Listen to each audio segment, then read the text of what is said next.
Welcome back to my channel friends. Topic ಬಂದು ಮಲಗಿಸಿಕೊಂಡು. ಪ್ರಶ್ನೆ 1. ದಪ್ಪ ಹೊಟ್ಟೆಯ ಆಂಟಿಯರ ಮೇಲೆ ಮಲಗಿಕೊಂಡು ತುನೆ ಹಾಕಿದ್ರೆ ಏನಾಗುತ್ತೆ?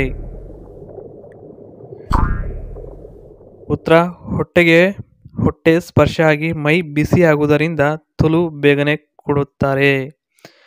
ಪ್ರಶ್ನೆ 2. ದಪ್ಪ ತುಲಿಗೆ ದಪ್ಪ ತುನೆ ಹಿಡಿಸದಿದ್ರೆ ಹೇಗೆ ತುರುಕಿ ಮಾಡಬೇಕು?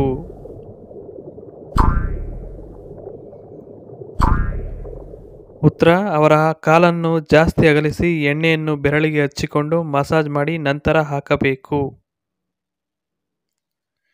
ಪ್ರಶ್ನೆ 3. ಮೈಯೆಲ್ಲ ರೋಮಾಂಚನ ಆಗಬೇಕು ಅಂದ್ರೆ ಏನ್ ಮಾಡಬೇಕು?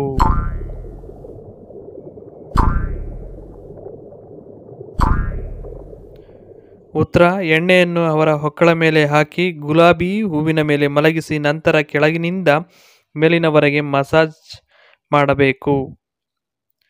ಪ್ರಶ್ನೆ 4. ಕೆಲವರು ಹೇಳ್ತಾರೆ ಆಂಟಿಯರಿಗೆ ಮಾಡಬೇಕಾದ್ರೆ ಅವರು ಬೇಗನೆ ರೋಮಾಂಚನವಾಗುತ್ತಾರೆ ಅಂತಾರೆ. ಇದು ನಿಜಾನಾ?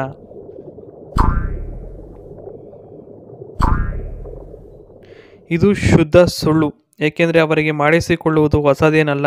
ಹಾಗಾಗಿ ಅಷ್ಟು ಬೇಗ ಅವರು ರೋಮಾಂಚನಕಾರಿ ಆಗಲ್ಲ ಅಂತ ಇದೆ ಸ್ನೇಹಿತರೆ. ಪ್ರಶ್ನೆ 5. ಕೆಲವರು ಮಾಡಿಸಿಕೊಳ್ಳಬೇಕಾದ್ರೆ ಆಂಟಿಯರು ನಾಲಿಗೆಯನ್ನು ಚೀಪಲಿ ಅಂತ ನಾಲಿಗೆ ಕೊಡುತ್ತಾರೆ. ಇದು ಏಕೆ? ಏಕೆಂದರೆ ಸುಖದ ಸುಪ್ಪತ್ತಿನಲ್ಲಿ ತೇಲಾಡುತ್ತಿರಬೇಕಾದ್ರೆ ಅವರಿಗೆ ಜಾಸ್ತಿ ಸುಖ ಬೇಕು ಅನಿಸುತ್ತೆ. ಹಾಗಾಗಿ ಅವರು ಮಾಡಿಸಿಕೊಳ್ಳಬೇಕಾದ್ರೆ ನಾಲಿಗೆ ಕೊಡ್ತಾರೆ.